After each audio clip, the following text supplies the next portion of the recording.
Alhamdulillah wassalatu wassalamu ala Rasulillah wa ala alihi wa ashabihi wa ala amma ba'du. Pertama-tama kita muliakan orang tua kita Abah Kiai Haji Thohir Nawawi. Semoga senantiasa di dalam lindungan Allah Subhanahu wa taala fi hifdzihi wa inayatihi wa kanafihi wa riayatihi zahiri wa batinihi fid dunya wal akhirah. Amin ya rabbal alamin. Bapak-bapak, ibu-ibu, alhamdulillah pada pagi ini kita dapat duduk kembali di majelis ilmu untuk menyambung kajian kita buku Muqaddimatit Tasawuf Haqiqatuhu wa Natijatuh. Sampai di mana, Pak?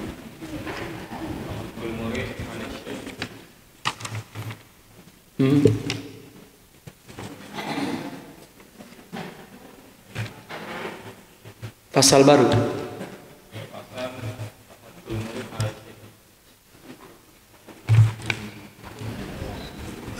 Baru mulai.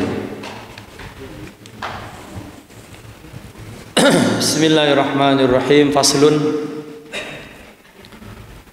Qala radhiyallahu anhu wa nafa'na bihi wa bi ulumihi fid dharain amin ya rabbal alamin. Wa qala wa haqqul muridi 'ala syaikhi idza taraha nafsahu baina yadayhi 'ala wajhi sidqi khamsatun la budda lahu minha. Ini adalah hak seorang murid kepada syaikh, maknanya kewajiban seorang syaikh. Sebelumnya kita terangkan kewajiban murid kepada guru, hak guru. Hak guru maknanya kewajiban murid. Itu pun ada 5, ya, ada 5.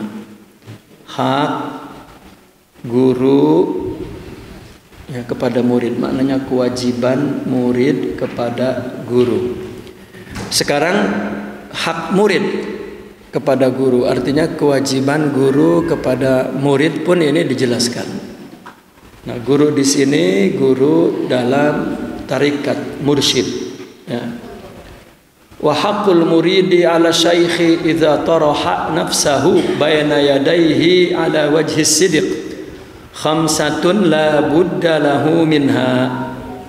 Hak murid atas guru, atas syaikh, ketika si murid telah memasrahkan dirinya ke hadapan guru secara sidik, itu ada 5 yang mesti bagi murid itu daripada 5 ini.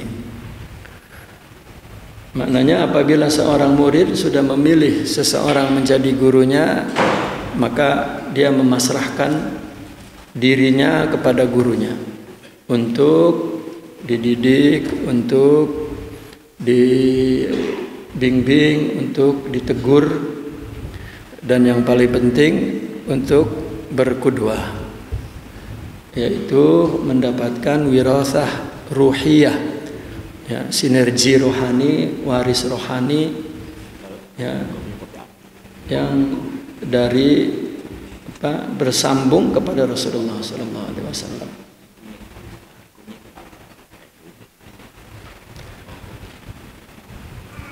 Ahaduha, yang pertama apa? Ayah tamma lahu bi amri dinihi wa dunyahu bi ghayati juhdihi. Seorang guru memperhatikan murid urusan agamanya dan urusan dunianya semampu mungkin. Ya. Artinya seorang guru memperhatikan agama muridnya, apakah dia mengamalkan ibadah itu untuk Allah atau tidak. Itu yang paling penting itu. Karena masalah apakah dia beribadah atau tidak itu urusan ilmunya. Ya, urusan ilmunya. Karena orang beribadah ya mesti atas dasar ilmu, ya, atas dasar ilmu. dan urusan dunianya. Ya, apakah dalam berniaganya dia melanggar syariah atau tidak. Ya, termasuk juga mendoakan agar ya punya pekerjaan misalnya, punya. Nah, dari situlah akhirnya orang sufi dimintai doa oleh murid-muridnya untuk usahanya, untuk cuman jangan berubah menjadi dukun gitu. Tidak, tetapi itu adalah doanya orang soleh. Ambil berkahnya orang-orang kepada guru. Karena si guru awalnya adalah kewajiban dia untuk memperhatikan urusan dunia murid-muridnya. Ditanya apa usahanya, berapa keluarganya, ya. Fala yudakhiru anhu ma yahtaju ilaihi min ilmin aw amalin aw halin aw himmatin aw nasihatin aw malin aw jahin aw muru'atin aw ghairi dhalik. Maka seorang guru tidak boleh menyembunyikan dari murid apa yang diperlukan oleh murid kepada guru berupa ilmu. Ya, apa yang diperlukan oleh murid tentang ilmu, si guru mesti memberikan. Sebenarnya seorang mursyid itu bukan saja seorang alim. Ya. Kalau orang berilmu mungkin mengajar, sudah mengajar saja. Ada ulama membedakan begini. Ada seorang alim satu, kedua seorang wa'iz, ya, penceramah, ketiga seorang murabbi, pendidik. Seorang alim mungkin ada yang tidak bisa berceramah. Ilmunya penuh, ya. Kalau ngomong daging semua tuh, tapi nggak bisa mengemasnya, menyampaikannya, ya, berdasarkan perbedaan orang, tempat, ya, waktu. Itu dia tidak punya retorika, tidak punya kemampuan retorika. Ya. Ini alim saja, dan memang orang alim nggak ada syarat untuk memiliki retorika. Cara ngomong, dia menyampaikan ilmunya sudah. Di pondok-pondok banyak orang alim, muridnya sampai pinter. Itu bukan karena kepandaian retorika, karena dia punya ilmu maka dia berikan. Yang kedua adalah wa'iz, penceramah. Sebenarnya penceramah ini disyaratkan berilmu. Nah kalau enggak apa yang diomong itu juga. Ya. Dan kalau enggak apa yang disampaikan, sedangkan problem umat banyak banget. Ya, tetapi memang punya pandaian ceramah. Jadi matahari kecil bisa jadi besar gitu. Daging cuman sekepel bisa segidir gede gitu. Ya. Banyak bumbunya, cuman ya dimakannya enggak sehat. Nah ini maka seorang alim tidak ada syarat khitobah, ya. Tapi seorang wa'iz punya syarat ilmu. Nah yang ketiga seorang murabbi. Murabbi ini memiliki ilmu dan memiliki retorika. Ya, tidak boleh seorang mursyid nggak punya ilmu. Apa yang mau dibimbing? Dan tidak boleh juga seorang mursyid, seorang murabbi tidak pandai beretorika. Bagaimana ya, melogikakan perkara-perkara yang sulit dicerna oleh pikiran, sulit dipahami oleh orang yang punya penyakit ini, punya faktor itu, maka dia punya kemampuan. Nah makanya kewajiban seorang guru tidak boleh menyembunyikan apa yang diperlukan muridnya berupa ilmu. Ya, kalau nggak ada ilmunya bukan menyembunyikan, emang nggak ada ilmunya. Nah, seorang mursyid, murabbi dalam tarikat bukan hanya dia punya ilmu, tapi dia juga punya kepandaian khitobah. Itu syarat, kalau enggak. Maka istilahnya dalam tasawuf tidak boleh mursyid bisu gitu. Nggak boleh, kalau bisu nggak usah jadi mursyid. Bahkan ada ulama yang mengatakan irsyad itu katanya ngomong, katanya yang ngomong. Ya, artinya menyampaikan sesuatu sampai kepada logika seseorang dalam berbagai level. Yang ngomong dengan orang ahli politik dia punya bahasa yang sesuai, dengan ahli ekonomi dia punya, dengan petani dia terus itu. Karena memang irsyad itu adalah fasihah. Ya. Apa fasihah itu? Paseh, ya, paseh menjelaskan sesuatu. Maka setiap mursyid itu wali, tidak setiap wali itu mursyid, gitu kan? Artinya setiap orang yang memiliki tajribah ruhiyah ada yang bisa menyampaikannya dengan jelas, ya itu irsyad. Tapi kalau tidak itu hanya wali. Maka di sini tidak boleh menyembunyikan apa yang diperlukan. Ilmu, kemudian amal juga tidak boleh disembunyikan. Ya, misalnya ada mursyid dia ngamalnya, beramalnya nggak ditampilkan di orang, seperti malamatiyah. Ya. Kan ada tingkat kewalian itu berhenti di malamatiyah. Ya. Apa malamatiyah itu? Dia tidak ingin diketahui oleh orang kalau dia orang baik. Maka definisi ringkasnya malamatiyah itu adalah la yuzhiru syarran wa la yuzhiru khairan wa la yuzmiru syarran. La yuzhiru ya khairan wa la yuzmiru syarran. Dia tidak sembunyikan, dia tidak tampilkan kebaikan, tetapi dia tidak sembunyikan keburukan.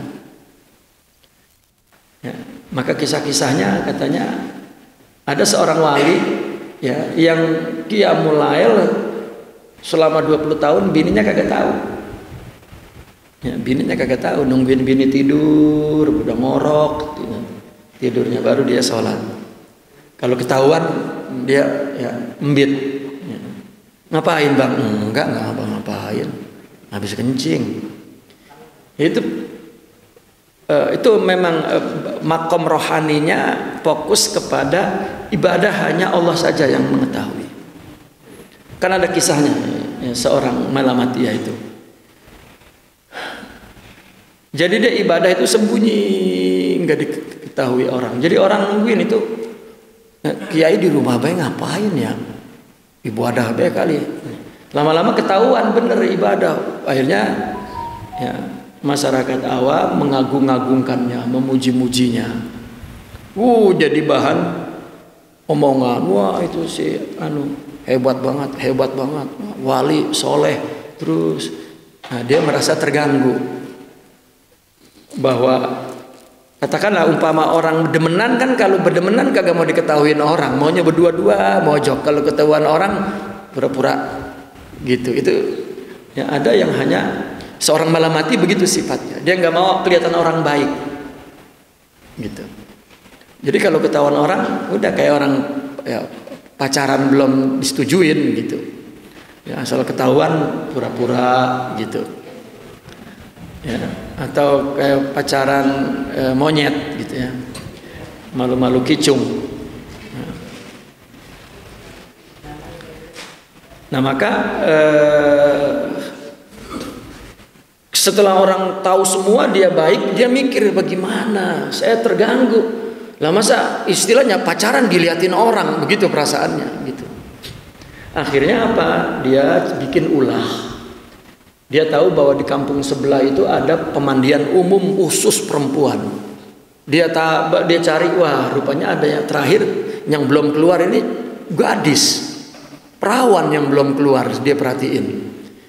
Ya, kan pemandian umum itu kan dindingnya kan segi 4, pakaiannya kan pada disampirin di atas dinding itu. Jadi diambillah baju perempuan itu terakhir. Nah begitu dia ambil, ya, dia ngasih tanda sambil ngambilnya diorag lah gitu kan pagar. Lo ngejerit dikejar sama orang semua. Lari ke kampung yang ada kiai itu, wah lari ke sini pisan, kita bawa ke kiai dah. Pas masuk ke rumah kiai pisan, wah udah selesai aman.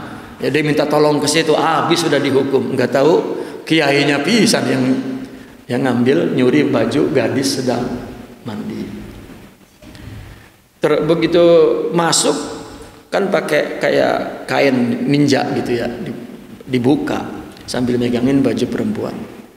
Wah, ternyata ini ustadz cabul ternyata. Wah, ibadah ternyata doyan perempuan. Apa udah dibagelin, dihina, diludain. Nah, setelah orang itu pergi, dia nangis kegirangan. Sekarang ya Allah, ya Sayyidi, ya Habibi, tidak ada orang yang tahu, hanya aku dan engkau saja. Ya, ini permulaan wali begitu. Nah, kita mau kita tunjukin baik kalau kita baik ya, supaya orang tahu. Ya, itu bukan malah mati nanti. Ya, itu seorang mursyid itu tidak boleh disembunyikan. Ya, seorang mursyid kepada murid itu kebaikannya harus ditunjukkan supaya murid ngikutin. Kalau kepada bukan murid nggak boleh, karena ada hukum umum riya namanya. Tapi kepada murid boleh. Misalnya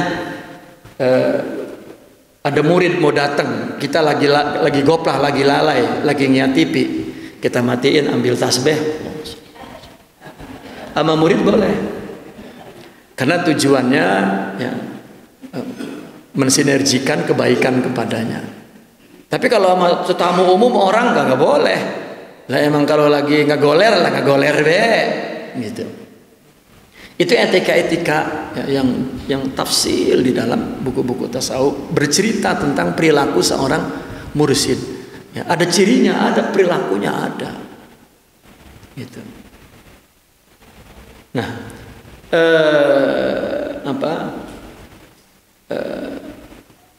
nah, maka tidak boleh disembunyikan. Ada dua yang boleh menampilkan kebaikan. Mursyid kepada guru atau pimpinan pemerintah, bupati, gubernur, itu jangan disembunyikan. Lah masa berbuat baik, wah ini ikhlas, jangan ada yang tahu lah, kagak. Nggak bisa, malah kudu dikatakan. Ya. Saya ingat dulu Bupati Bekasi itu, saya Adudin ya, yang suka ngasih pas lagi ke Selang dulu, dia ngebayarin tukang semua. Nanya sama saya, ria ini Kiai?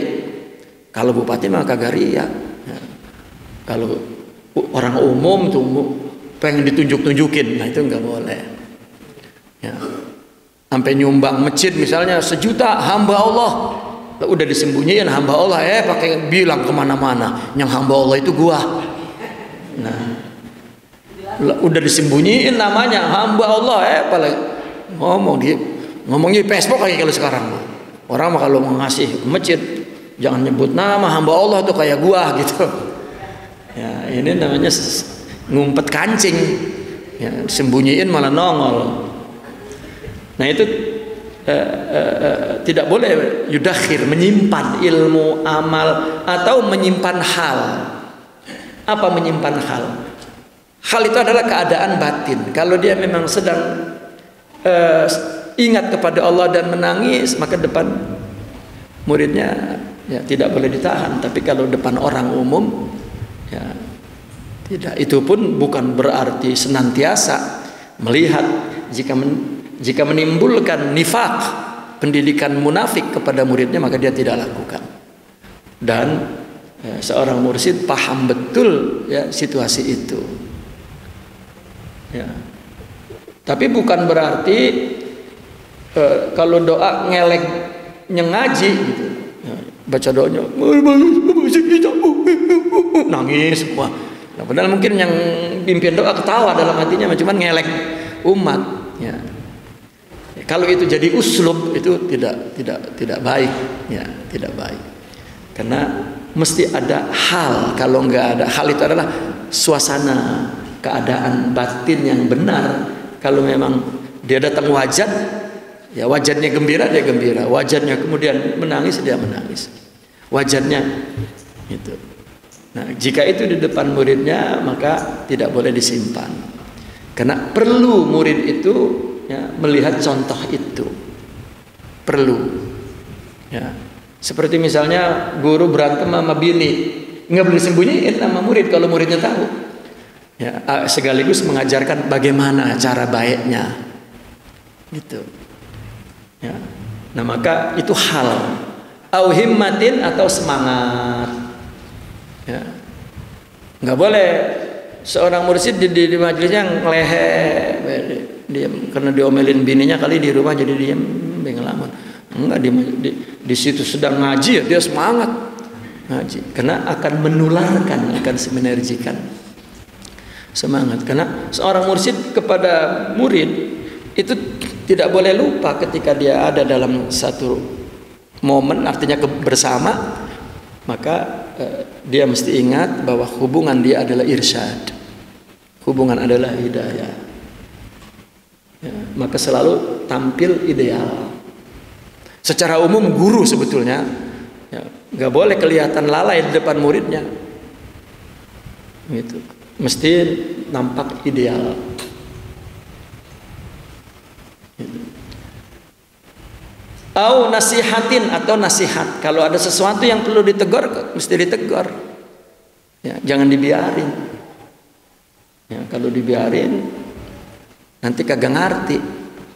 Ya. Au malin atau juga guru kalau punya harta, muridnya perlu, ya, dia beri atau menyalurkan, ngambil dari yang punya dikasih kepada yang tidak punya. Itu tugas seorang mursyid. Gitu. Au jahin atau kedudukan, au muruatin atau maruah akhlak. Itu juga tidak boleh disimpan dan lain-lain. Kenapa? Karena seorang guru itu ba'a nafsahu minhu. Dia telah menjual dirinya, artinya telah mentahbiskan dirinya untuk berkhidmat kepada agama ini, kepada umat ini, kepada orang. Ya. Maka seorang mursyid itu urutan prioritasnya begini. Seorang mursyid itu pertama yang dia utamakan adalah urusan Allah. Kalau udah urusan agama, urusan dakwah, ini nomor satu, tidak boleh ada yang menghalangi. Yang kedua, urusan orang lain. Baru yang terakhir urusan dia dan keluarganya. Tidak boleh seorang mursyid itu mengedepankan keluarganya dari kepentingan orang lain, tidak boleh. Ya. Itu disebut waris Muhammadi, seorang pewaris dari Rasulullah rohaninya. Maka urutan prioritasnya urusan Tuhan, urusan orang lain, baru urusan dia dan keluarganya terakhir. Ya. Tetapi kalau urusan orang lain dulu diutamakan, urusan Tuhan tidak, ini hubur riyasah. Ya, seorang yang pengen jadi pimpinan. Mau kalau udah urusan orang dia mau, tapi malas urusan Tuhan. Nah, kalau orang mengedepankan urusan dirinya dan keluarganya, baru urusan Tuhan dan urusan orang, itu adalah abdus syahwah, ya, hamba syahwat. Itu tipe-tipe manusia yang ya, dijelaskan oleh ulama. Itu. Faba al-akharu minhu nafsahu, maka orang lain juga menjual diri untuknya. Artinya ketika seorang mursyid mengutamakan orang lain, maka boleh jadi murid itu akan mengutamakan dia. Ala wajhil mulazamah. Namun orang lain artinya muridnya, pengutamaannya itu secara mulazamah wal luzum. Ya. Secara apa mulazamah itu? Secara mulazamah adalah penyertaan, secara loyalty yang kokoh. Gitu. Fa in qassara fi syai'in min huquqihi, jika seorang guru kurang ya pada haknya, ya, min huquqil murid, jika seorang guru min huquqihi qassara fi min huquqihi fi syai', seorang guru kurang memberikan hak murid dalam sesuatu, faqad khanallaha wa rasulahu wal amanah, maka dia mengkhianati Allah, mengkhianati Rasulnya, dan mengkhianati amanah. Lah ngapa mau jadi seorang mursyid. Bahkan seorang mursyid itu atas pilihan seorang guru. Seorang mursyid dipilih oleh dua perkara. Ya, pertama adalah atas firasat gurunya. Kedua atas istidadiyah muridnya. Apa istidah itu? Punya kapabilitas, punya kesiapan, punya bakat diri untuk memimpin dan bicara setelah dia mencapai ma'rifat. Karena ada orang mencapai ma'rifat tapi tidak punya bakat ngomong, tidak punya bakat memimpin. Bukan berarti seorang mursyid itu bisa menciptakan khalifahnya, katakan, ya, seperti menyalurkan energi begitu. Kamu akan saya jadikan tidak. Coba sekarang pelatih apa saja, kalau dia mau memilih untuk menjadi guru pengganti dia, asisten dia, kan nyari yang punya bakat yang punya bakat yang dalam bidang itu. Oh, ini ada bakat dari Allah, itu namanya izin dari Allah. Nggak bisa ngaku-ngaku, ya, nggak bisa. Karena sifat pengaku-ngaku itu adalah sifat hubbul azamah, dan itu penyakit dalam jiwa manusia. Karena apa hubbul azamah? Kepengen diagungkan. Itu hubbul azamah, dan itu penyakit yang paling besar pada manusia. Maka orang-orang yang punya penyakit hubbul azamah itu diberikan kepandaian untuk mempengaruhi orang. Materinya mah tinggal ngisi dari bacaan, tapi kemampuan mempengaruhi orang ini timbul dari nafsu hubbul azamah. Maka banyak orang ngaku ketemu Nabi Khidir, ngaku ketemu Syekh Abdul Qadir, ngaku kadzib, dusta, tapi kayak bener. Ya. Nah, di dalam tasawuf itu diterangkan ciri-cirinya. Maka kata Imam Al-Haddad itu, ya, orang awam mungkin tertipu oleh para pengaku itu, tapi tidak bagi orang yang mengetahui ciri-cirinya. Ciri-ciri mungkin tertulis, dan ciri-ciri mungkin sudah terrealisasi dalam diri seseorang. Nah, ini khianat kepada Allah dan Rasulnya dan kepada amanah. Ya, seorang pimpinan tidak mengutamakan urusan orang lain, itu sudah khianat. Ya. Maka di zaman dulu orang dipilih raja itu harus dari genetik raja, karena genetik itu adalah genetik yang mengutamakan orang lain. Di zaman raja-raja dulu, ukuran genetik itu adalah sebagai pakem dalam memilih pimpinan. Dulu penyanyi itu tidak boleh memimpin dalam urusan sosial, karena sifat orang penyanyi itu hanya mengutamakan perutnya sendiri. Jangankan orang lain, anak istri aja nggak diurus. Maka cerita para artis itu ganti-ganti bini kan udah mending. Itu memang dari zaman dulu, memang genetiknya begitu. Nah, sekarang penyanyi bisa jadi MPR, bisa jadi presiden di Amerika. Ya, itu karena berubah hukum kepada demokrasi. Ya. Dan agama mendukung sistem genetik itu sebetulnya. Ya, meskipun kebenarannya mutlak ada di Al-Quran dan hadis, bukan kepada di sistem itu.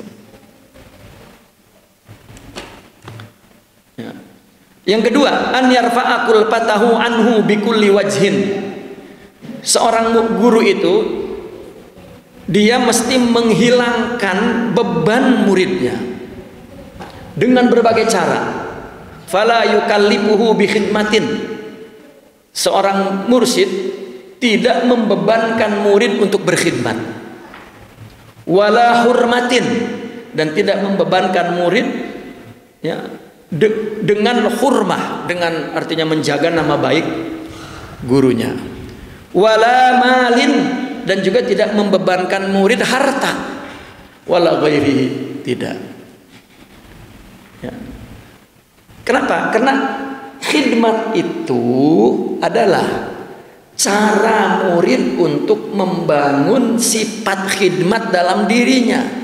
Maka dia praktekkan takwin itu, penciptaan sifat khidmah itu dia praktekkan kepada orang yang dia hormati.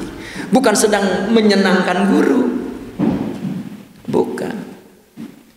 Maka setiap mursyid itu dulunya khodim kepada gurunya dan dia sudah terlatih punya sifat khidmat. Ya.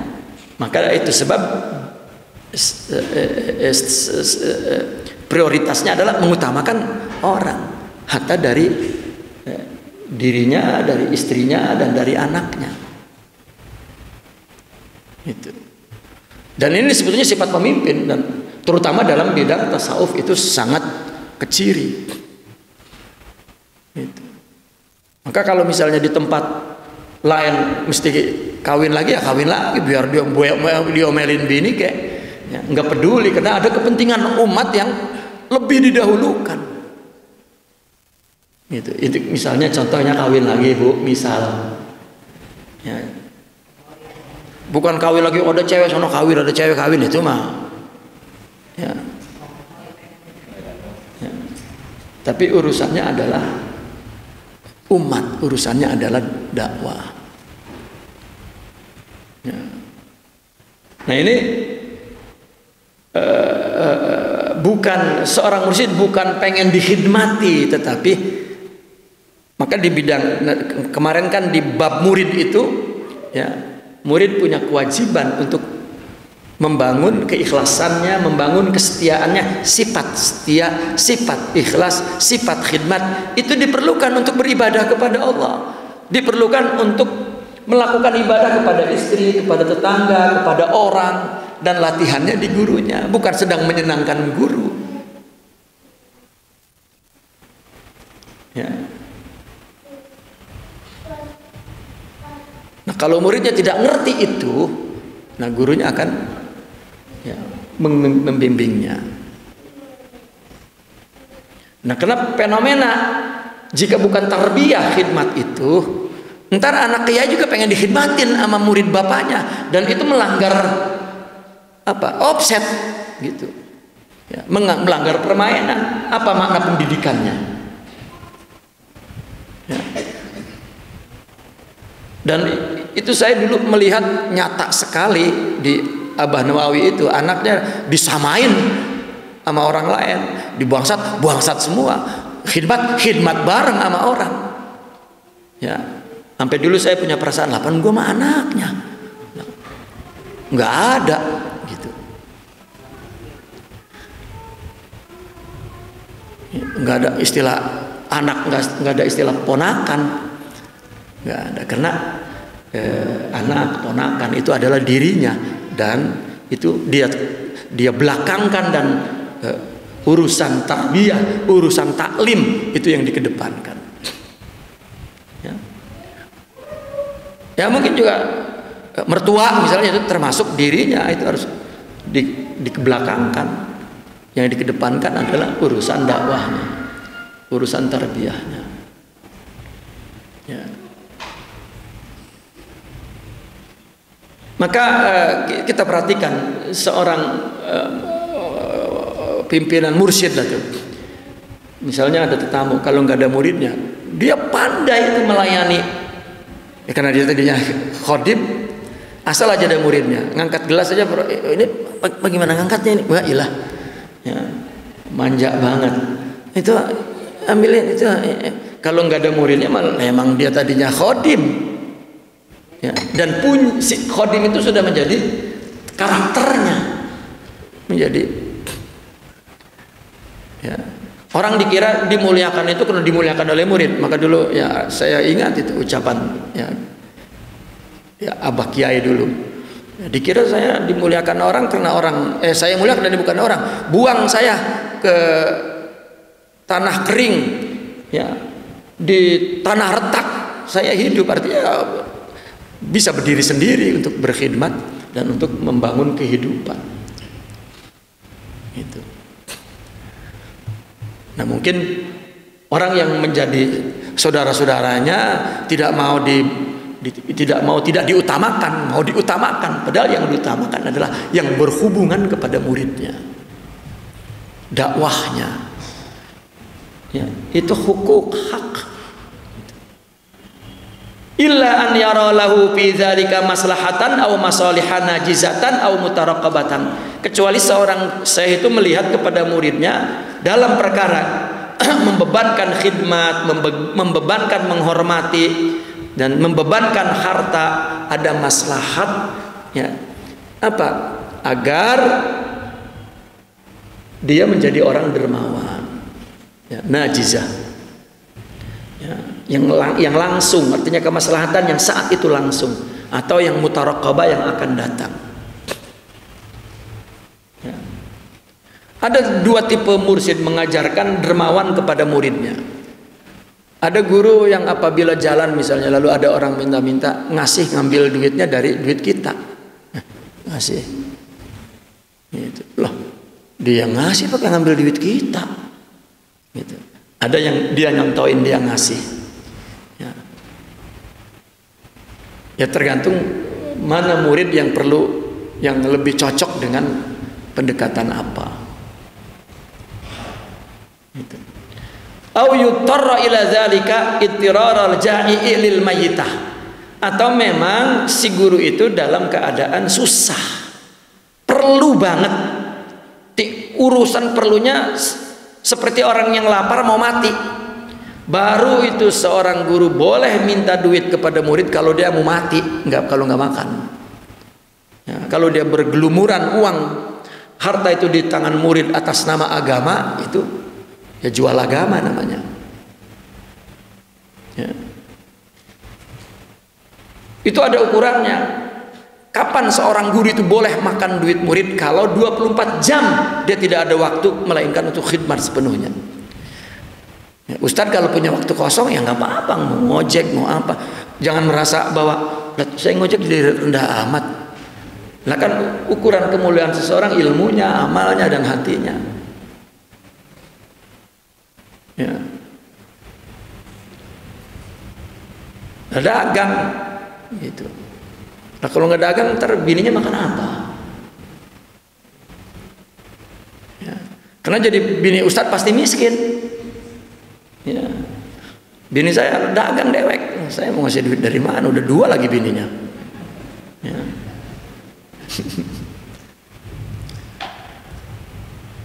Fayatasarrafu fihi bihukmi shadaqah, maka dia tasarruf, artinya menanggulangi itu, artinya meminta, ya. Artinya bagaimana caranya melakukan sesuatu tapi hukumnya sedekah.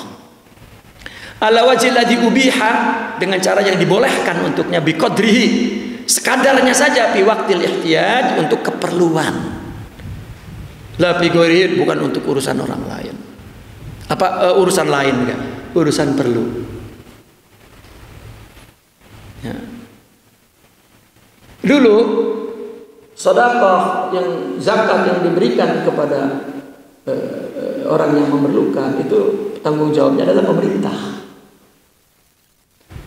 Namun ketika pemerintah di zaman Abbasiyah itu poya-poya, ya, maka rakyat mulai ketakutan memberikan zakat kepada pemerintah karena keluarga kerajaannya poya-poya. Akhirnya yang dikejar adalah orang sufi, ya, dikasih orang sufi dan sampailah uang itu ke umat. Itu. Ya. Tapi budaya di kita ya semua nggak sufi gitu. Jadi budaya. Ini yang kedua. Yang ketiga, an yatafaqqada ahwalahu fi kulli yaumin aw lailatin bi ru'yati akhir naharihi wa akhir lailatihi. Yang ketiga, dia selalu menanyakan keadaan murid setiap hari atau malam untuk melihat akhir siangnya atau akhir malamnya. Rasulullah kan kepada orang yang berada di Madinah yang ketemunya di dalam masjid. Kenapa ketika sholat si imam itu berbalik ke belakang untuk ngelihat siapa yang nggak ada gitu. Itu maka jadi sunnah. Begitu assalamualaikum, assalamualaikum, imam kan ya menoleh ke belakang untuk ngelihat siapa yang nggak ada, sambil zikir masih yang nggak ada.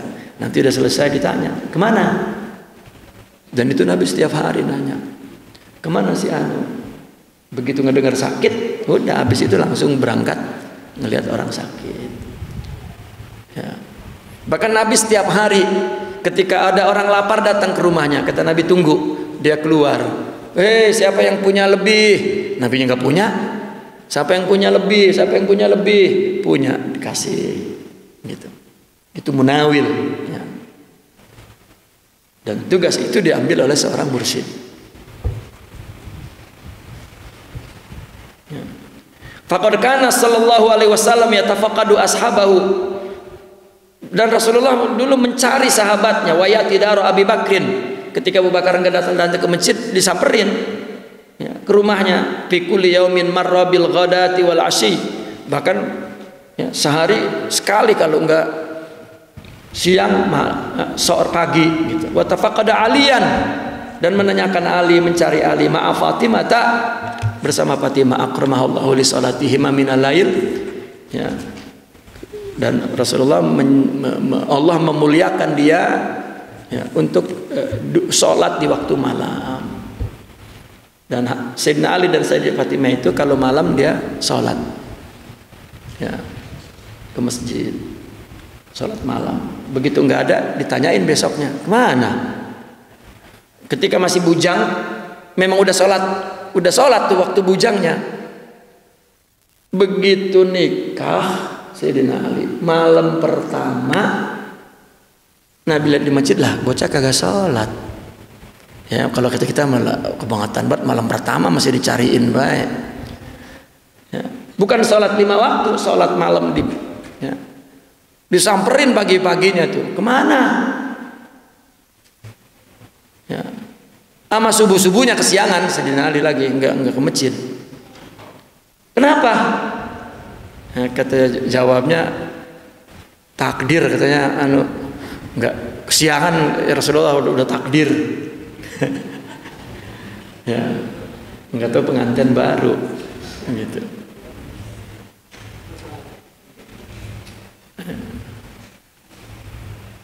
Wa yajlisu li ashabihi li ikhtiyari ma indahum li aradi maraihim inda sabah wa yatrahul masail alaihim ila ghairi dalik. Dan Nabi duduk untuk sahabatnya untuk ikhtibar, menguji, ikhtibar ya, mengetes ma indahum, apa yang ada di mereka, agar menampakkan maraihim inda sabah ya, agar menampakkan maraihim tampilan keadaannya di waktu pagi. Ya, Rasulullah membuat ujian-ujian gitu supaya besok pagi ketahuan apa yang terjadi pada sahabatnya. Dan Rasulullah menanyakan pertanyaan, yatrahul masail, menyampaikan pertanyaan kepada mereka. Ya, si Anu kemana? Si Anu kemana? Emang ada apa? Emang begini. Dicarilah kabarnya, supaya besok pagi-pagi Nabi tahu apa yang harus dilakukannya. Ya. Itu yang dekat. Nah, ketika yang jauh sekarang mah nggak bisa ada alasan. Wah jauh. Ya, sekarang mah ada WhatsApp. Ya. Kan ada grup loh, grup murid kan gitu. Ya. Macam-macam, ada grup satu nenek, ada grup satu kakek. Ya. Bahkan Bu, ada grup khusus kumpulan istri-istri tua, istri-istri pertama, ada grupnya tuh. Grup istri kedua ada grupnya Bu sekarang. Ya, untuk saling ya, ngerumpi. Untuk saling ngerumpi, ngatain lakinya pada. Iya laki saya emang begitu, emang sama kan, emang dasar laki-laki. Nah itu ada grupnya itu WhatsApp. Ya.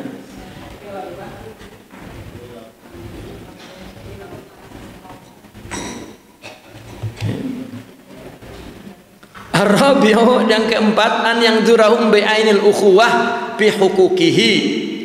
Nah, seorang syekh itu melihat para muridnya itu dengan pandangan ukhuwah dalam hak muridnya.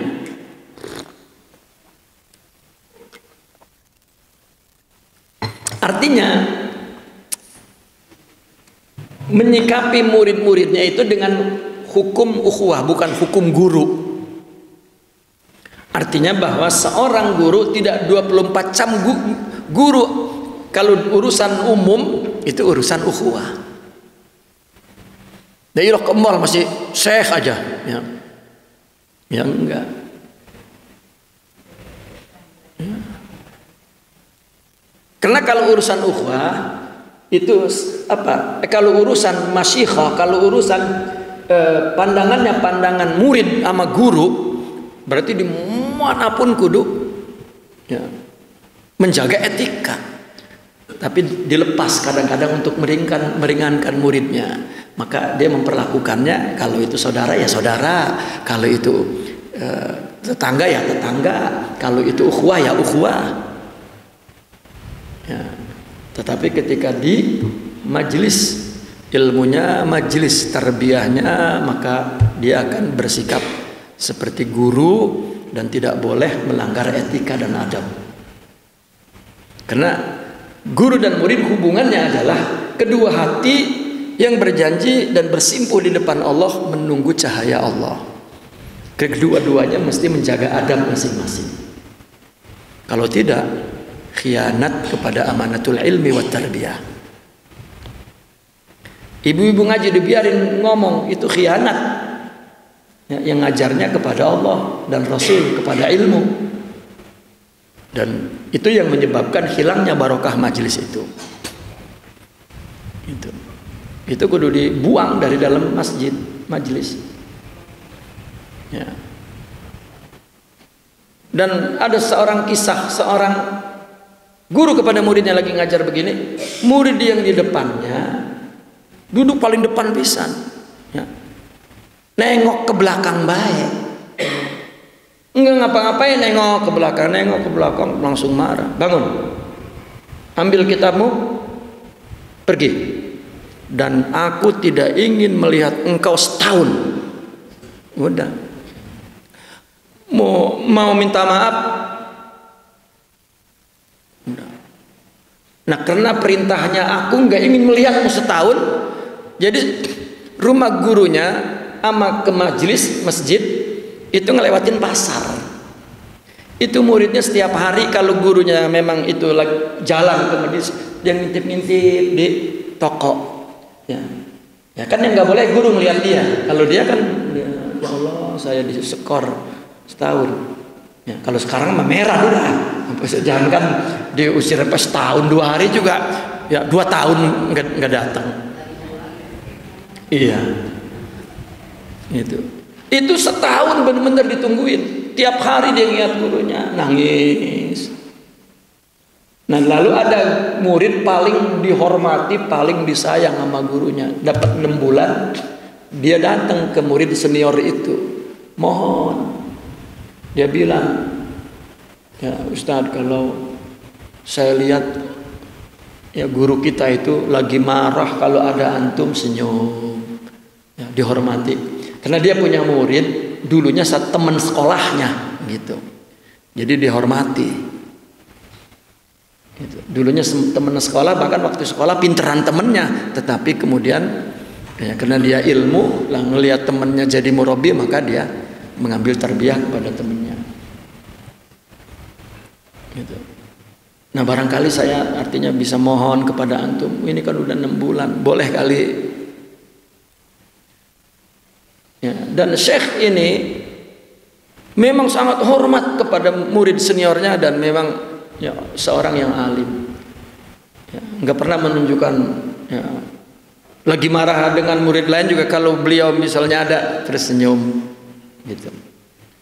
Nah, maka dia datang mohon kepada gurunya, ya Syekh, itu si Fulan kasihan saya melihatnya, udah 6 bulan mah boleh kali ya datang ke majelis. Ya, dikirain boleh, langsung marah. Ya Sa'ad, katanya, jika di neraka boleh minta minum dan Allah memberi air, aku akan maafkan dia setahun, katanya. Udah. Waduh, kagak boleh, kudu setahun. Pas habis hari ini setahun, besok udah hari baru, datang ke majelis. Begitu datang, gurunya ngelihat itu saya itu langsung berdiri, ya, langsung Habibi, gitu. Nah, dipeluk. Ya. Karena semuanya adalah tarbiyah. Ya. Ini adalah ketika hubungan guru, gitu. Maka etika itu harus dijaga, karena ya bagaimana orang bertasawuf kan orang yang mengajak hidup ada Allah, bukan hanya ada aturan tulisan, ya, yang disebut kiai pengajian. Artinya bukan hanya di tulisan agama itu, tetapi memang dihadirkan dalam kehidupan Allah itu dalam mengamalkan sesuatu, ya. Maka dengan penuh etika, dengan penuh adab, ya. Nah, maka seorang guru itu melihat muridnya dengan pandangan ukhuwah dalam hak murid. Wa bi ain nubuwah fi hukukillah. An yanzurahum bi ainil ukhuwah fi hukukihi. Maaf. Memandang murid dengan mata ukhuwah dalam hak guru. Ya, tetapi wa bi ainin nubuwah dengan mata kenabian fi hukukillah. Kalau urusan agama, urusan, ya, maka dia berdasarkan dalil, berdasarkan hukum, berdasarkan, ya, tidak berdasarkan wah ini kayak kita kan saudara, kena tetangga, ya, tidak. Kalau urusan agama, ya, tegas, tidak. Fayutalibuhum bihuquqillahi ta'ala alal musyahah. Maka si guru itu menuntut murid dengan hak-hak Allah, ya, alal musyahah, secara permohonan betul, gitu. Wa bihuquqihi alal musamahah. Tetapi untuk hak dia itu penuh toleransi. Murid, ya, tidak tahu adabnya dimaafkan, ya, ditegur, diampunin, ya, ditungguin, disabarin. Kita sering membayangkan begini. Kita misalnya kepada guru, ya Allah guru, mudah-mudahan sabar ngedidik saya. Salah. Ya. Ya, yang benar adalah kita sabar nggak ngikutin guru. Itu yang benar. Gitu. Nah, kalau kita mudah-mudahan guru sabar, saya bader banget. Nah, karena hubungan di dalam tasawuf, justru kita mau mengambil sabar dia, mau mengambil syukur dia, mau mengambil ridho dia. Saya bader banget, sabar nggak guru saya ya? Ini sama juga, saya berdosa ini, Tuhan ngampunin nggak ya? Gitu. Ya, padahal ampunan Allah lebih besar daripada jumlah dosa yang Allah ciptakan. Ya. Maka kalau urusan dirinya bukan urusan agama, ya, itu musamahah, itu adalah hak ukhuwah. Tetapi kalau urusan nubuwah, urusan masyikhah, urusan tarbiyah, urusan din, itu adalah hak Allah. Itu diminta dengan musahah, ya. Dengan musahah ini dengan sebaliknya dari musamah. Musamah itu kan toleran, ya. Tapi kalau urusan adab, urusan agama, urusan din, urusan itu tidak ada musamahah, tidak ada toleransi.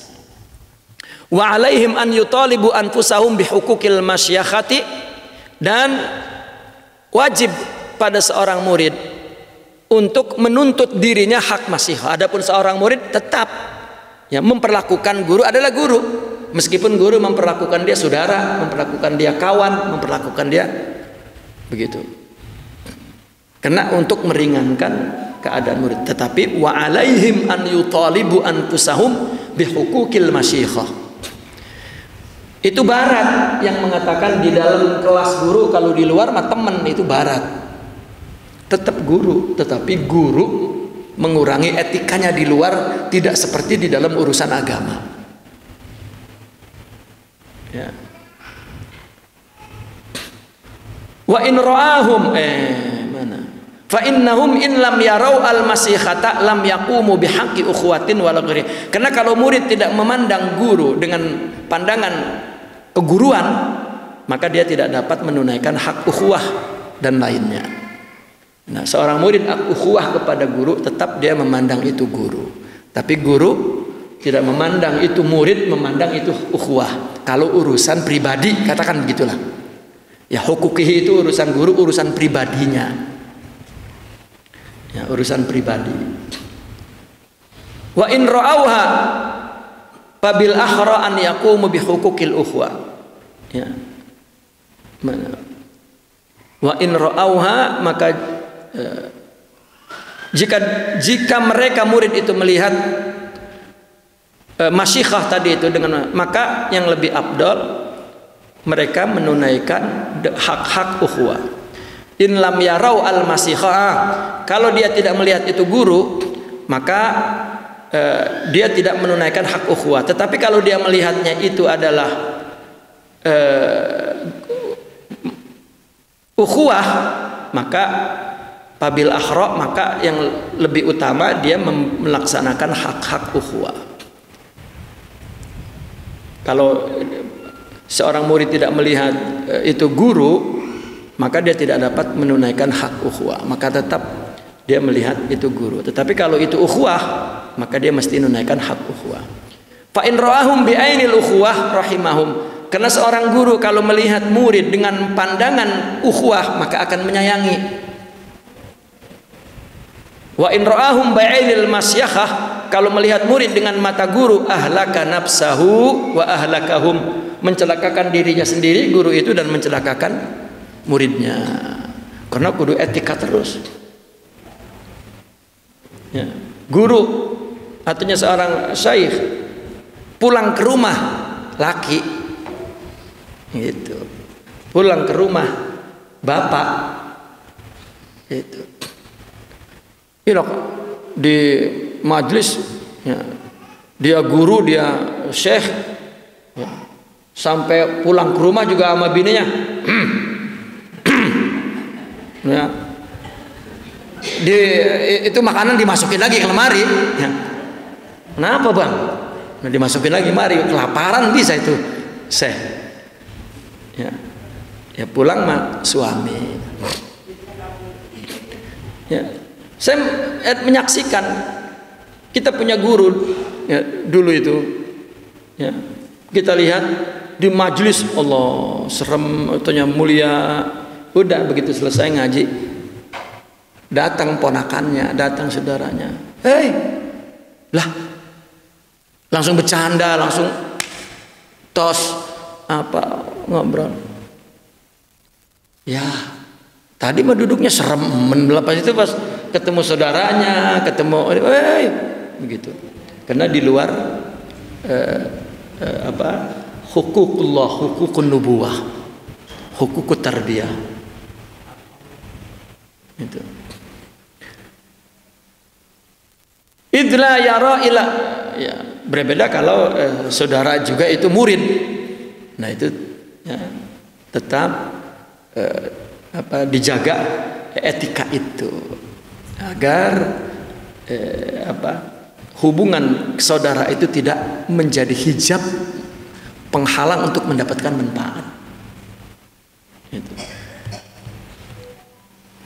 Idla yara illa naqsan minhum, karena dia tidak melihat melainkan kekurangan dari muridnya, wa kamalan min nafsihi, dan kesempurnaan dari dirinya. Ya. Karena kalau diperlakukannya dengan perlakuan keguruan ya, maka dia akan selalu melihat murid itu tidak punya adab itu. Nah maka dimaafin ya, dimaafin ya, terus dibangun, dididik hingga sempurna itu.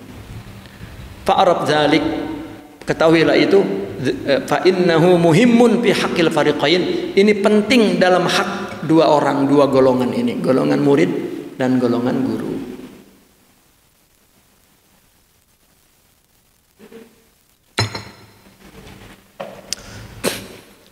Maka saya setuju tuh dengan KDM menghilangkan rihlah di sekolah. Saya melihatnya bukan urusan materi, tapi urusan misaliah, idealitas. Ya. Karena hubungan guru dengan murid itu bukan hubungan goplah. Kalau urusan rihlah, urusan goplah itu sama bapaknya di sana. Nah, guru juga punya keluarga, mau goplah sama ya rihlah. Tapi ya, kecuali ada rihlah ilmiah benar-benar ya, ngaji gitu. Ya, mungkin ya itu boleh. Saya punya pengalaman di Mesir dulu dengan teman-teman mahasiswa. Kan kalau liburan rihlah itu saya tidak pernah mau. Kenapa? Karena rihlah itu ya semuanya main-main. Nah, kalau mereka minta ngajak saya saratin ngaji ya gitu. Lari lah ini mah, Tad katanya mau nggak? Ya udah kalau nggak ada ngajinya saya nggak mau. Akhirnya teman-teman di sana kalau ngajakin saya rihlah, nyamperinnya bukan yang rihlah. Tad kita ngaji di pantai anunya, ayo. Gitu. Gitu.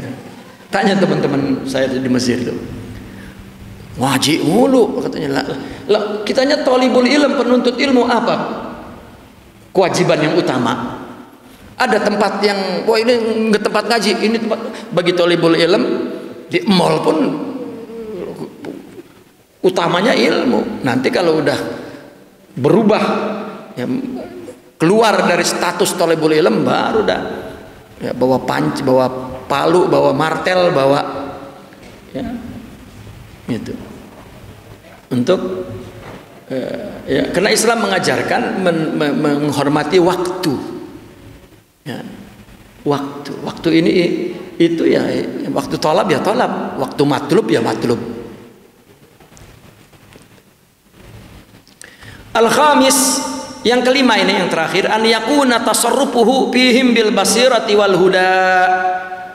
Perlakuan ya guru kepada muridnya itu dengan basirah, melihatnya dengan mata batin dan hidayah. Mata ininya ngelihat dia melakukan kesalahan, tapi mata batinnya, oh itu pelajaran dari Allah dan itu tugas seseorang yang melihatnya untuk menegurnya dan menyayanginya, ya. Bukan merendahkannya, bukan menghinanya. Itu pandangan basirah. Pandangan basirah itu kan bukan mandang kepada apa yang dilihat oleh mata, tetapi apa yang di belakang. Yang dilihat itu adalah af'alullah, takdir Allah, kehendak Allah yang kita tidak tahu. Nah, mereka bagi yang punya alim basirah, Allah akan berikan firasah ya, untuk memahami perkara itu. La bihukmil adati wal hawa, tapi bukan secara adat dan juga bukan hawa nafsu. Ya. Tasarruf dia, perlakuan dia kepada murid semua dengan mata batin dan semua dengan hidayah, dengan agama, bukan dengan adat dan hawa nafsu. Ya, fala yuridu bihim istiksaran wala ta'azzuzan wala istizharan. Ya, dan seorang guru itu tidak mengingini muridnya istiksar. Apa istiksar itu? Memperbanyak urusan, memperbanyak masalah.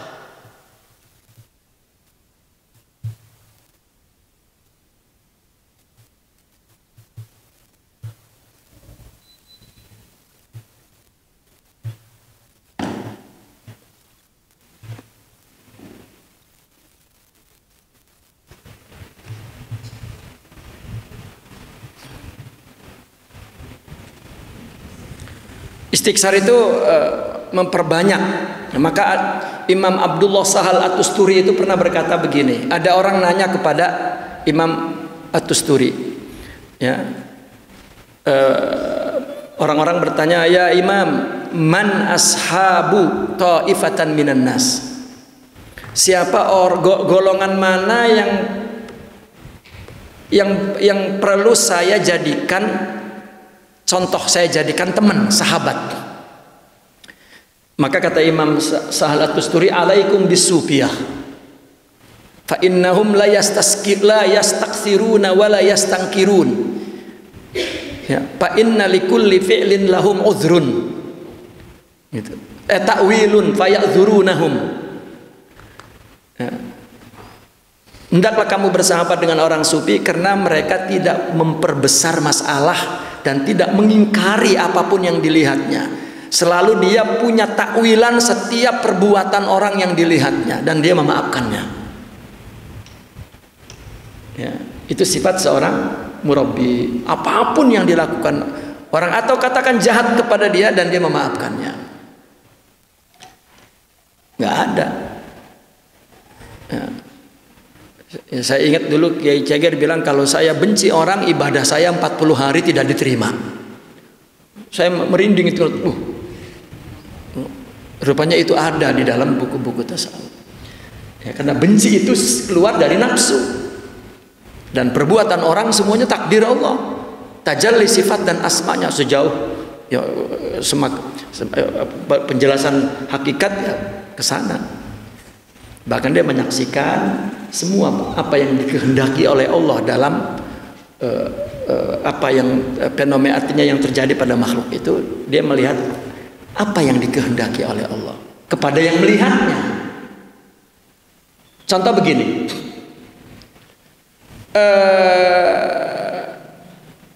seorang kena musibah, tidak ada orang yang ingin musibah itu diketahui oleh orang, mesti dia ingin sembunyikan. Tapi kenapa kita jadi tahu? Nah, bukan untuk kemudian mampus lo itu karena perbuatannya, bukan untuk itu, tetapi untuk mengambil pelajarannya. Allah mungkin menutupi. Ya. Kita misalnya dihormatin orang, mungkin karena ditutupi oleh Allah kalau dibuka. Kata Imam Hasan al-Basri, kamu menghormati aku karena Allah tutup. Mungkin kalau Allah buka, kamu akan menutup hidupmu karena baunya dosaku. Itu Imam Hasan al-Basri. Kita lagi kegiatan baik lah, gua.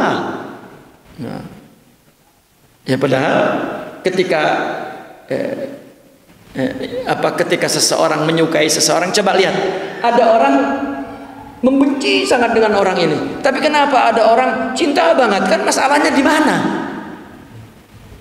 Masalahnya adalah di dalam jiwa kita. Dan orang dibenci dan disukai itu adalah kepentingan si pelakunya, bukan kepentingan orang itu. Katakan begini, jika ada orang misalnya berbuat buruk kepada kita, itu problemnya lebih di dia, bukan di kita. Kalau dia sehat, maka dia memperlakukannya dengan mulia, meskipun kepada penjahat. Begitu. Jadi ketika kita tahu perbuatan buruk orang, itu hikmah yang perlu kita ambil. Ya Allah, mudah-mudahan saya tidak melakukan hal yang sama. Kalau Allah bikin saya begitu, artinya kalau saya berada di posisi itu, apa? Untuk itu Allah buka keburukan-keburukan orang depan seseorang lain adalah untuk mengambil ibrah. Karena jika tidak Allah tutupin, itu juga pelajaran untuk orang yang bersangkutan. Tapi kalau dibuka untuk kita, misalnya ada tsunami di Aceh, emang di situ banyak maksiat, emang di sini nggak ada. Nah maka akidah Ahlussunnah wal Jamaah, kita punya keyakinan bahwa di akhirat nanti Allah banyak banget ngampunin. Kenapa? Karena kalau Allah tunjukkan siksanya, nggak ada pelajarannya. Di akhirat nggak ada, udah hilang untuk ibrah, untuk mengambil pelajaran, nggak ada.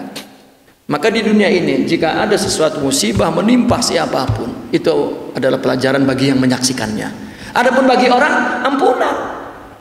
Orang dulunya misalnya kaya raya dan lupa Allah, lupa agama, kemudian ambruk jatuh miskin, itu diampun dosanya itu bagi dia.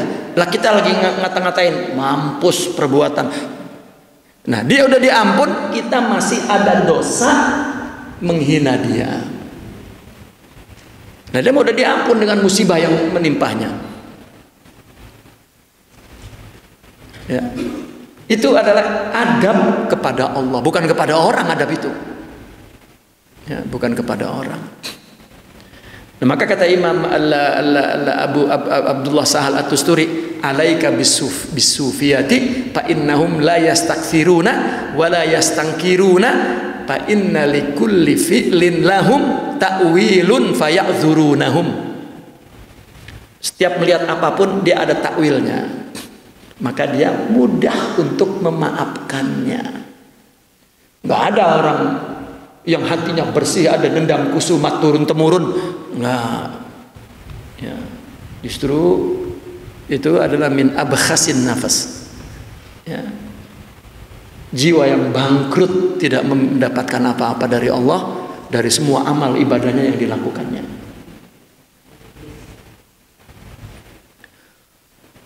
Wala yasmahu lahum fi syai'in min dzalik. Maka guru tidak menginginkan istiksar banyak macam-macam lah, dan tidak menginginkan murid itu ta'azzuz, ya, membangga-banggakan diri atau istizhar, itu menjahir-jahirkan, meminta dukungan lah, ya, meminta didukung, tidak, ya. Dan tidak boleh bagi untuk kepada murid sedikit pun perkara itu, tidak. Bal yanhahum anhu wa yajzuruhum alaihi, bahkan dilarang dan dihardiknya, artinya betul-betul dilarang. Wa yu'annifuhum fi mahalli ta'nib, maka seorang syekh bersikap keras di tempat yang keras, ala qadri ihtimalihim, tapi berdasarkan kadar kemampuan menanggungnya si murid. Kalau tidak, ya bisa lari. Wa yarfuqu bihim, dan lembut kepada mereka fil umuri dalam beberapa perkara ala hasabi ahwalihim, itu berdasarkan keadaan mereka. Wala yadhharu alaihim bisaulatin nafsiyah, seorang syekh itu tidak menunjukkan kepada seorang murid saulah nafsiyah, ya, saulah ini Allahumma sholli,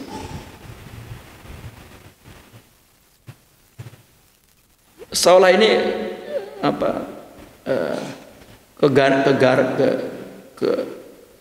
keganasan, ya, kegarangan gitu, kekuatan lah, ya, kekuatan yang menggetarkan, ya, itu tidak. Wala yushawwis, dan tidak mengganggu alaihi murid bi ahwalihil irfaniyah, dengan ahwal ma'rifatnya. Mungkin dia dalam keadaan jazab, ya, maka dia akan alihkan. Misalnya dia tengah mendengar ayat Al-Quran, kemudian mendengar ayat tentang neraka, lalu goncang jiwanya. Nah, kalau dibiarkan, mungkin murid akan terganggu pandangan keadaan si guru itu, maka dia mengalihkan, ya, agar suasana itu tidak ada saulah nafsiyah itu, ya, tampilan yang keras, ya, secara nafs itu tidak ditampilkan, dan tidak yushawis, itu tidak mengganggu, ya, tidak mengganggu murid dengan ahwal irfaniyah dia. Mungkin ketika dia ingat kepada Allah dan dia ingin bermenjerit misalnya, mungkin kalau sendiri Allah, mungkin dia sedang ketakutan karena teringat, ya, taksir, teringat dosa, dan itu ditampilkan di depan murid ahwal irfaniyahnya itu, ya, maka ditutupi kewaliannya lah, katakan, ya, ditutupi kepada murid, bukan disindir-sindir, ya, agar murid tahu bahwa dia wali. Itu tidak jadi wali, tidak, karena etikanya ketat sekali. Wali itu kan penjaga rahasia. Nah, sekarang misalnya seseorang punya rahasia, nitipin sama orang, ngomong sama orang, ini kan berarti dia percaya orang ini yang ngebuka. Tapi kalau kita kan salah memilih, kata kita ini teman pasti ngejaga rahasia, iya, nggak ngomong, ya.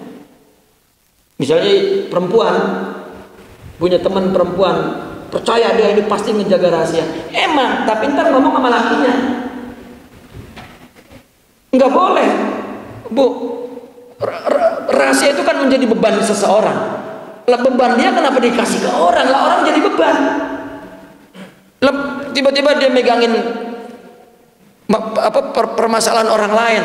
Lo pengen diringanin lah, ngomong sama lakinya, bang, ini masa teman saya bang, ngapa? Tapi ini rahasia ya bang ya, jangan ngomong sama siapa-siapa ya bang. Soalnya saya ini bener-bener nih bang. Ya karena kan yang dipercaya, paling dipercaya bini kan lakinya. Emang siapa sih kayak baru gitu. Ngomong bla bla bla bla. Oh iya. Suaminya ngomong sama temennya. Dibagi ke dia lah berat lagi baik. Itu sebab mengadu itu kepada Allah udah. Ya.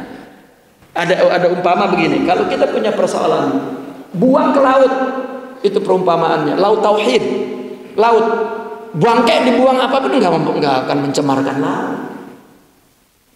Nah, bangkai dibuang ke orang atau ke ahlillah, ya di dalam tarekat seorang mursyid, karena di dalam dirinya ada lautan tauhid. Bahkan yang keluar diolah ya menjadi hikmah. Sampah itu diolah menjadi pupuk, istilahnya begitu. Ya. Maka kenapa para aulia itu keluar dari hatinya itu terbit mutiara-mutiara hikmah? Itu dari problem semua umat itu. Allah, karena dia melihat itu adalah manazil ilahiyah, fenomena Tuhan. Maka dia tangkap maksud Allah dari musibah itu semua, dia keluar ya, mutiara-mutiara hikmah yang kita bisa petik pelajarannya ya, meskipun dia tidak mengalaminya. Orang nggak mesti mengalami jatuh maksiat untuk kemudian memahami sesuatu hikmahnya, tidak. Jika jiwanya bersih, maka hikmah itu terus ya, seperti air yang bersumber dari mata airnya, tidak kering. Maka rata-rata mereka para ahlillah jika menerangkan agama, banjir maknanya, tidak kering, tidak sebatas teks, tidak, tetapi bahar, haud. Itulah hikmah dari semua problem tajribah ya ruhiyah. Kemudian illa haitsu yakunu maghluban aw ma'muran, kecuali memang dia maghlub. Ya maghlub ini artinya sudah dominasi rohaninya kuat sekali, atau memang ada perintah dari Allah. Misalnya di depan muridnya misalnya tengah membaca qasidah, tiba-tiba ya seorang guru teriak ya Rabb gitu. Itu karena dia maghlub, itu boleh, atau memang ada perintah untuk ya mensugesti muridnya agar yang tadinya enggak khusyuk terus naik khusyuk. Tidak boleh ditampilkan seperti sirkus menampilkan keahliannya, tidak. Semua hubungannya adalah tarbiyah. Nah, kalau tidak ada apa-apa di mall misalnya ya begitu jangan. Wah. Lah orang di mall kaget dapat apa? Orang gila kali itu. Ya. Au yara lidzalika wajhan bil haqqi au ma'nan minal haqiqah, atau dia melihat ada sisi hak atau makna hakikat. Wa yu'ti kullan minal muridina ma yaliku bihi fi amri dinihi wa dunya, dan semuanya dia berikan kepada murid itu ya, urusan agama dan dunianya yang sesuai dengan murid. Semua ya, seperti dokter memberikan resep obat nasihat itu sesuai dengan ya, penyakit yang sama tapi berbeda latar belakang ya, penyakitnya, agar tidak menimbulkan efek samping. Wala yasmah lahum fi syai'in min mukhalafatil adabi au mufaraqati makarimil akhlaq. Dan sama sekali guru tidak tasamuh, tidak solider, artinya tidak memaafkan sedikit pun jika ada pelanggaran adab atau keluar daripada akhlak mulia. Wa wujuhit ta'wil, dan sisi-sisi ta'wil, wastighfafil umur, dan menganggap remeh perkara. Ya. Banyak perkara yang itu adalah perkara yang penting tapi dianggap remeh, tidak dihiraukan, dan ya, itu atau adab atau akhlak. Fa inna liqulubil masyayikh taqalluban rubbama adara bil muridin indal khuruj bisaratin fa ma faqaha. Ya, maka sesungguhnya para masyayikh itu punya hati yang takallub ya, berubah-ubah. Boleh jadi membahayakan kepada murid kalau dikeluarkan dengan gejolak atau lebih dari itu. Fahzar dzalika bi ghayati juhdik, maka hati-hatilah dengan semampu-mampunya. Artinya orang yang dekat dengan Allah mungkin ketika datang sesuatu yang memberatkan hatinya karena dia merasa bahwa Allah, misalnya dia menyaksikan keagungan Allah, maka dia tidak mampu menahannya. Ya. Jika diungkapkan pada murid, maka itu membahayakan murid. Maka diperintahkan, kata Imam Al-Zarruq ini, berhati-hati ya, semampu-mampunya agar semuanya ada dalam batas-batas tarbiyah, ya, hak, sehingga si murid mendapatkan haknya dan si guru ya, dapat melaksanakan kewajibannya dengan baik. Ini ringkas sekali, ya, ringkas sekali. Sebetulnya ada kitab yang paling lengkap adalah kitab Al-Anwar Al-Qudsiyah, ya, karangan Imam Asy-Sya'rani fi Qawaidis Sufiyah. Itu isinya adab murid, adab guru. Ya. Kita kalau ngebaca itu, ya, jangankan mau ngaku guru, murid aja nggak sesuai udah dengan syarat dan etika-etikanya. Ya, karena mereka mengatakan at-tasawuf kulluhu adab. Tasawuf itu semuanya adab.